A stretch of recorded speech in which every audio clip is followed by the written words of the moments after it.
This story is titled, My Wife Cheated with My Cousin and Bragged She Will Take Half of My Hard-Earned Money. But little did she know I was one step ahead. If you're enjoying these stories and want to support the channel, don't forget to hit that subscribe button. It really helps our channel. Now let's start the video. OP starts by saying, Hey everyone, ever had someone you gave everything to turn around and stab you in the back? Well, I've got a story for you. Let me take you back to where it all began. My name is Gabriel, and I'm 54 now, but this story starts nearly 5 years ago. I was 49, successful, confident, and if I'm being honest, a little restless. My life was stable, the kind of stability most people crave but rarely achieve. I had wealth, respect, and the freedom to do as I pleased. I have 2 kids, Sophie and Ethan, from my wife who passed away suddenly in my late 30s. I dedicated my life to my kids, but after they grew up and built their lives, I didn't have someone to share my life with after my wife passed away, and that absence felt sharper as the years went on. I wasn't entirely alone, though. My cousin Marco, 39 male, had always been there for me, almost like the brother I never had. We grew up together, inseparable as kids, and over the years, he became a trusted part of my inner circle. Marco wasn't just family.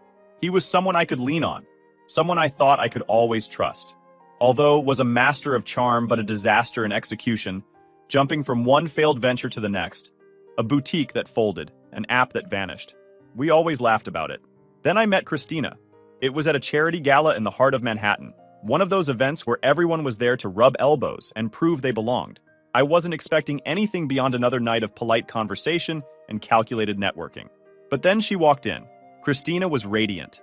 At just 24, she had this effortless charm that drew everyone's attention.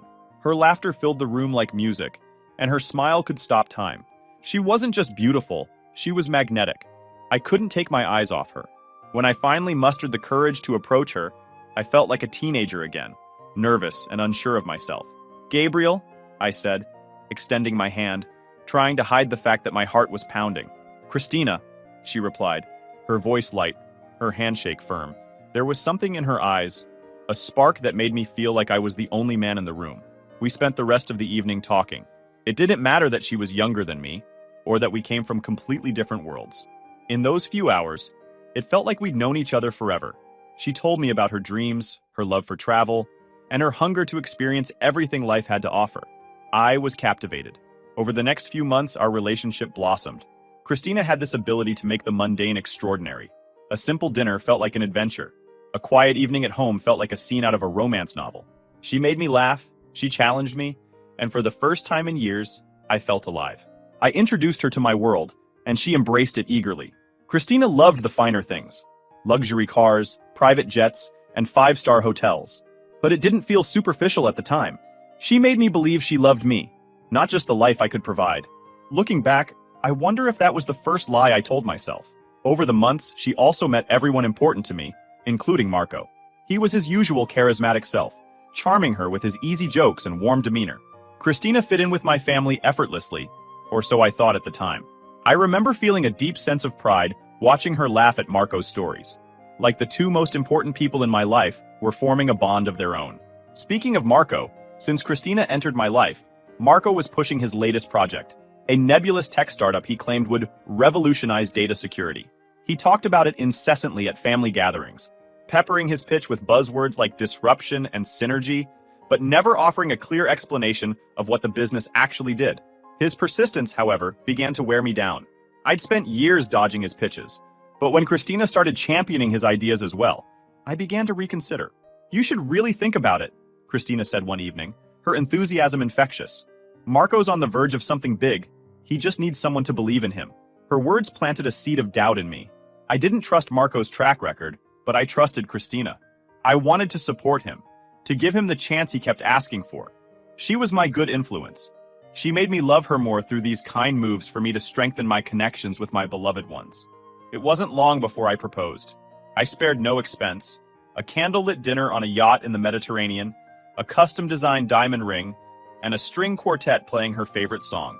When she said yes, I felt like the luckiest man alive. Our wedding was a grand affair, held in the gardens of our estate in the Hamptons. Every detail was perfect, from the flowers imported from Holland to the celebrity chef who prepared the menu.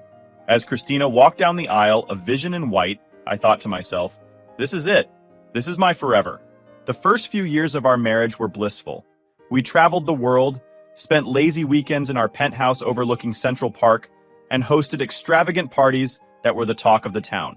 Christina had everything she could ever want, and I made sure of it. But even then, there were signs. Small, almost imperceptible cracks in the facade. She'd occasionally make comments about wanting more excitement or joke that I was too predictable. I laughed it off, chalking it up to her playful nature. After all, I was giving her the world. What more could she want? I didn't realize it then, but those cracks were the first warnings of what was to come. And I, blinded by love and trust, ignored them all. It's funny how love can make you blind. It makes you see what you want to see, hear what you want to hear, and believe what you want to believe. And for those first few years, I believed with all my heart that Christina loved me as much as I loved her. But love, as I would later learn, is not always enough. Sometimes, no matter how much you give, it will never be enough for the person who doesn't know how to appreciate it. And Christina, as I would come to discover, was that person. The cracks in our perfect life were only the beginning. What came next shattered everything I thought I knew about her, about love, and about myself. But at the start, all I saw was the beauty, the joy, and the promise of a lifetime of happiness. Christina was my everything. I just didn't know how much that everything would cost. After our grand wedding, Christina and I settled into what I thought was a perfect life. I worked tirelessly to ensure we had everything we could ever want. Money wasn't just a tool. It was my love language. My way of showing her that she mattered more than anything. And Christina? She thrived in the world I'd built for her. Our penthouse in Manhattan became her playground. It overlooked Central Park, a view she adored. She'd stand by the window, gazing at the city lights and say, "Gabriel, you've given me a dream." It felt good to hear that, like my hard work was validated. I wanted her to be happy, and every time I saw her smile, it felt worth it. Christina quickly grew into the role of a socialite. She became the centerpiece of every party we hosted, the woman everyone admired and envied. My world became hers, and I was happy to let her take the spotlight. We traveled endlessly, weekends in the Hamptons, summers on the French Riviera, winters in Aspen. Her favorite destination was La Romana in the Dominican Republic. She loved the exclusivity, the private villas, the turquoise waters. For years, it felt like we were living a fairy tale. But even fairy tales have shadows.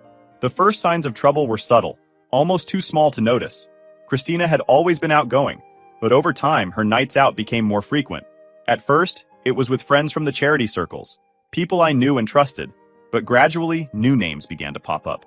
"Just some friends I met at the gallery," she'd say casually, brushing it off. I didn't think much of it.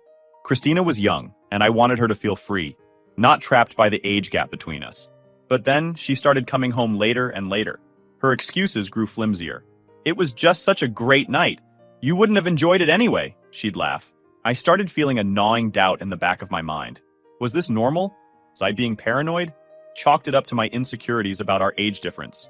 I told myself that Christina was just enjoying her youth, that I had no reason not to trust her. After all, she always came home, and always reminded me that she loved me. One night, I walked past the study and heard her talking on the phone. Her voice was low, almost a whisper, but the words I caught were sharp enough to cut through me. "He's great for stability," she said, followed by a soft laugh. "But he's so boring. I mean, he's Gabriel. What was I supposed to do? Say no to a man with that kind of money?" I stood frozen, unable to move or breathe. Was she talking about me? She had to be. I wanted to storm in, demand an explanation, but I couldn't. My legs wouldn't move, and my mind was racing too fast to form a coherent thought. I quietly stepped away, pretending I hadn't heard anything, but her words replayed in my head all night. Stability, boring, my name, spoken like an obligation rather than a treasure. The next morning I tried to act normal, but something had shifted. I watched her more closely, noticing things I'd ignored before. The way she glanced at her phone constantly, the sudden bursts of laughter at texts she refused to share, the new friends who always seemed to be younger, more vibrant, and not part of our usual circle. I wasn't about to jump to conclusions without solid evidence. I needed hard facts to back up what my intuition was already screaming. No way was I going in blind. One night, I mentioned to Marco that Christina had been acting distant. He waved it off with a laugh. "She's young, Gabe. Probably just needs a little excitement. Don't read too much into it." His words reassured me, and for a while I convinced myself he was right. However, it wasn't long before the proof began to appear. One evening, while Christina was in the shower, her phone lit up with a message. And I wasn't going to miss an opportunity like that to assure her. The message was from someone named L. It read, "Can't wait to see you again. Love you." My blood ran cold. This wasn't a friend. Friends don't send messages like that. Christina came out of the shower, oblivious to the storm brewing inside me. I didn't say anything. Not yet. I needed to understand what I was dealing with. I started piecing things together. The late nights, the cryptic phone calls, the way she'd been pulling away from me emotionally. It all pointed to one thing. Christina wasn't being faithful. Another straw came during a family dinner at my cousin Marco's house. Christina had always been friendly with my family, but that night, her laughter with Marco felt different, too familiar, too intimate.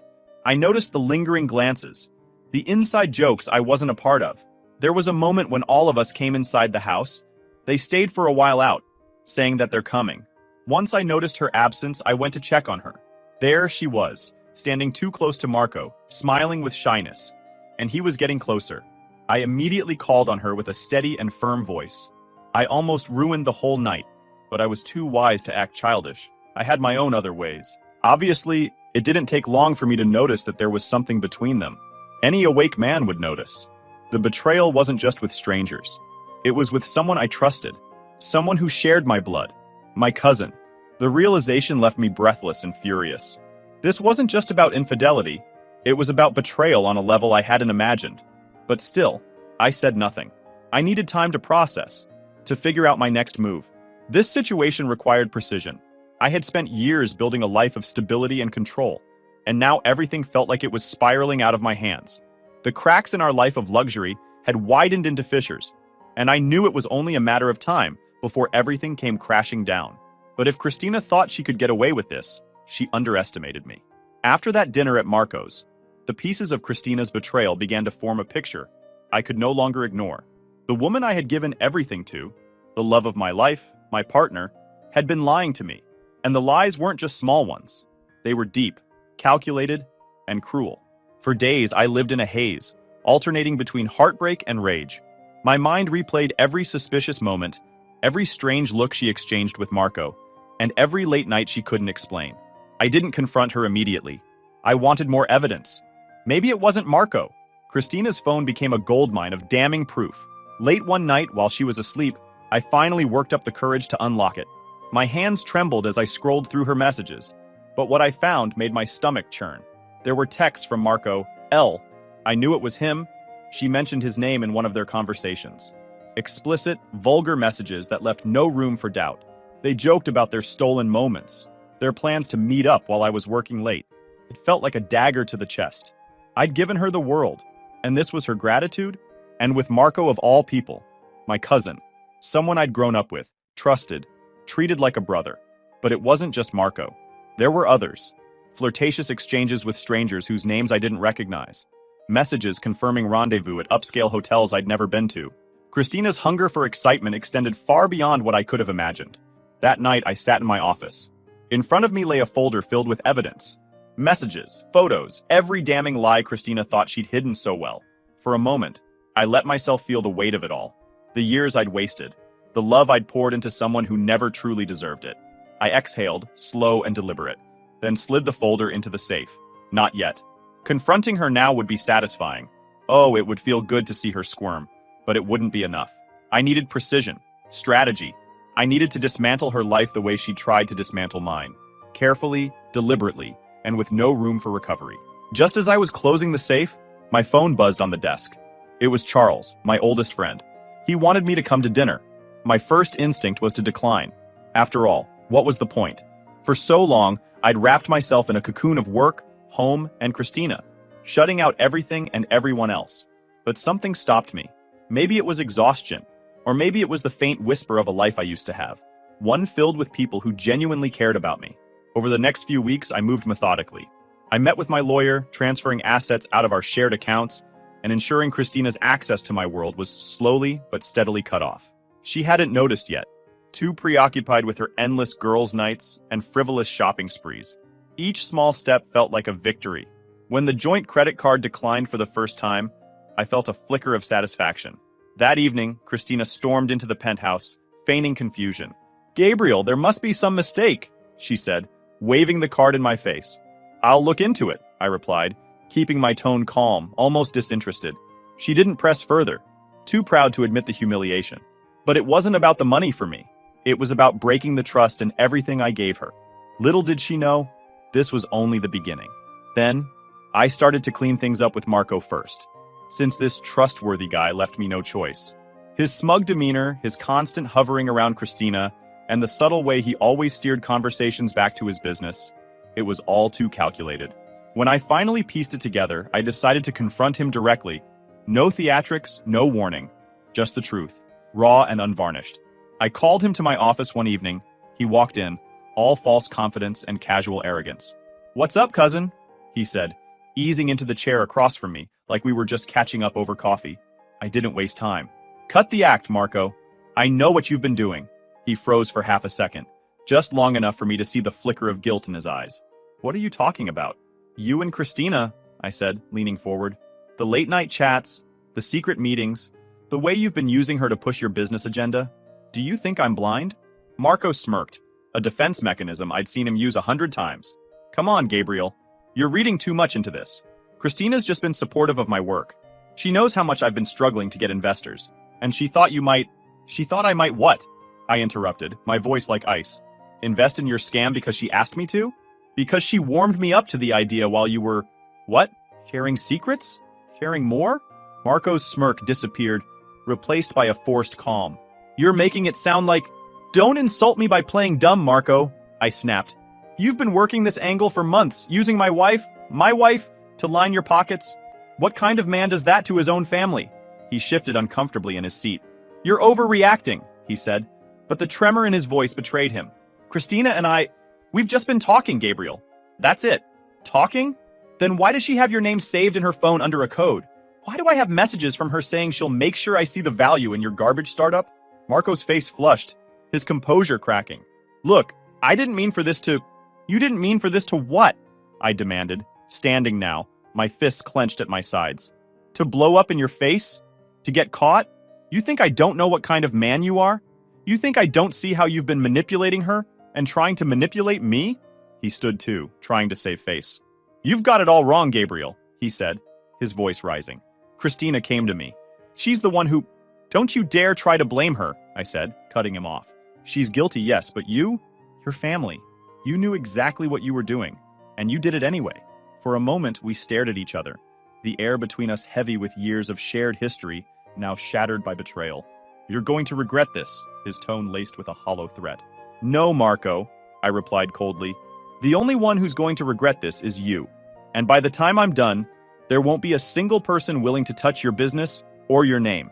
Marco stormed out, slamming the door behind him, but his anger didn't faze me. If anything, it only fueled my resolve. I knew the next confrontation would be even harder, but I wasn't going to back down. Christina had to face the truth next. And this time, there was no escaping it.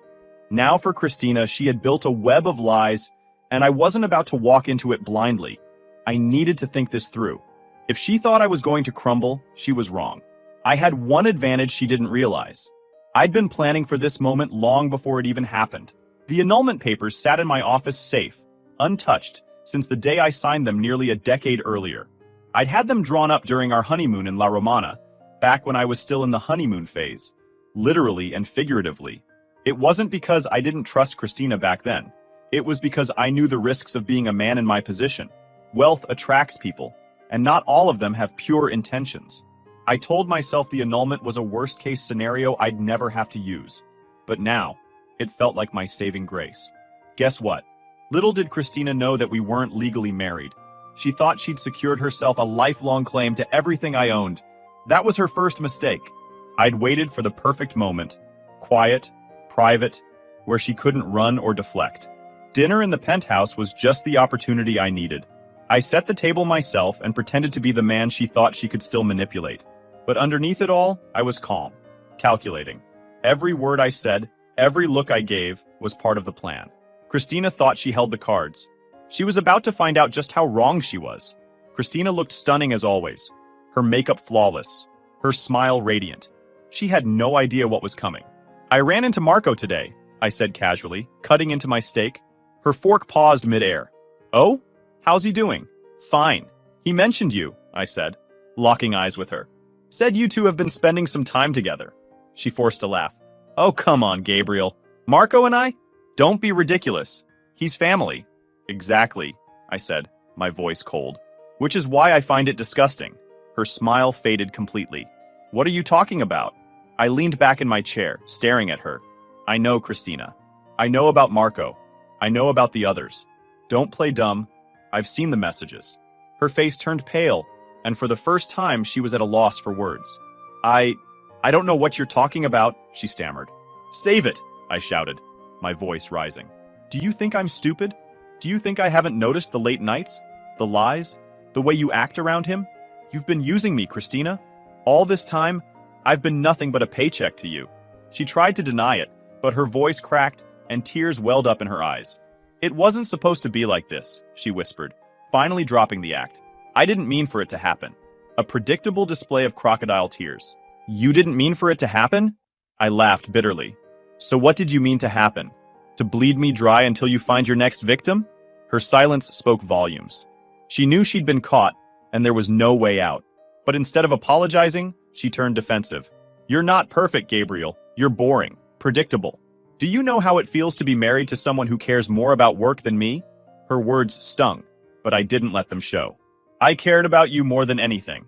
I offered you everything you'd ever dreamed about, I said coldly. And you threw it all away. I hope Marco was worth it, because you'll be leaving this marriage with nothing. She looked confused, her tears stopping for a moment. What do you mean? I smiled then, a small, cruel smile. I mean, we were never married, Christina. Legally, anyway. I annulled the marriage 4 months after our wedding. So technically, you've been nothing more than a very expensive girlfriend. Her face crumpled as the weight of my words sank in. You're lying, she whispered, shaking her head. Am I? I said, pulling the annulment papers from my briefcase and sliding them across the table. See for yourself. She was absolutely shocked. How did this happen? When? Remember La Romana? I asked, my voice cold and deliberate. While you were sipping cocktails and enjoying yourself like a fool, you were already divorced and didn't even know it. She grabbed the papers with trembling hands, her eyes scanning the text. When she looked back at me, her expression was a mix of shock, anger, and despair. You bastard, she spat. No, Christina, I said, standing up. That's you. And now we're done. I walked out, leaving her sitting there in stunned silence. The war wasn't over yet. The fallout of her betrayal was just beginning. Orta, sir! Christina's screams echoed in the penthouse as I closed the door behind me. I didn't care. For the first time in a decade, the weight of her presence was gone, and I felt strangely calm. I had no idea where to go. My home, my sanctuary, had been tainted by her deceit. So I decided to go to the one place where clarity had always found me, the office. The next morning, my lawyer called. Gabriel, are you sure you want to do this publicly? He asked, his voice cautious. We can keep it quiet. Settle everything behind closed doors. No, I said firmly. She doesn't deserve quiet. I want her to feel the consequences. And consequences, she felt. The annulment papers were just the beginning. I removed her name from everything. Cars, properties, even the shared memberships to exclusive clubs. By the end of the day, Christina's life had gone from penthouses and private jets to 4 suitcases and a guest room at her friend's apartment. Within days, she was calling me incessantly, leaving voicemails that ranged from tearful apologies to outright threats. You can't do this to me, Gabriel, she sobbed in one message. I gave you the best years of my life. Loved you. I laughed bitterly, deleting the voicemail. The best years of her life? Maybe. But she'd spent those years siphoning everything she could from me while chasing her thrills behind my back. Love didn't even enter the equation. What was she waiting? For me to die and live happily ever after, with my cousin using my money? The more desperate she became, the more I realized how much power I had taken back. But the fallout wasn't just financial. Christina's betrayal had cracked open my personal life in a way I hadn't anticipated. Friends and acquaintances began whispering. Some pitied me, while others saw an opportunity to get closer now that she was gone. It was exhausting, sorting out who genuinely cared and who was just curious about the scandal. I thought to get through this, I had to make things clear to everyone. So, the first step in moving forward was confronting the ties I had yet to sever. Despite the annulment, there were still lingering threads, shared acquaintances, unresolved financial entanglements, and the looming question of Marco. Christina might have been legally powerless, but socially, she was still trying to manipulate the narrative. I decided it was time to put an end to that. I started by calling a family meeting including my kids, something I rarely did. My family had always been complicated, tight-knit but riddled with its own politics. Marco, however, had crossed a line that couldn't be ignored. When everyone gathered at my home in the Hamptons, the tension was palpable. Marco arrived late, his usual bravado noticeably absent. He avoided my gaze as I stood at the head of the room, addressing the family. "I've called you all here because there's been a betrayal," I began, my voice steady. "One that involves not just my personal life, but the integrity of this family." The room fell silent. I laid out the facts: Christina's infidelity, Marco's involvement, the evidence I'd uncovered. Gasps rippled through the group as I showed screenshots of the messages. Cold, hard proof of their deception. Marco tried to interject, but I silenced him with a glare.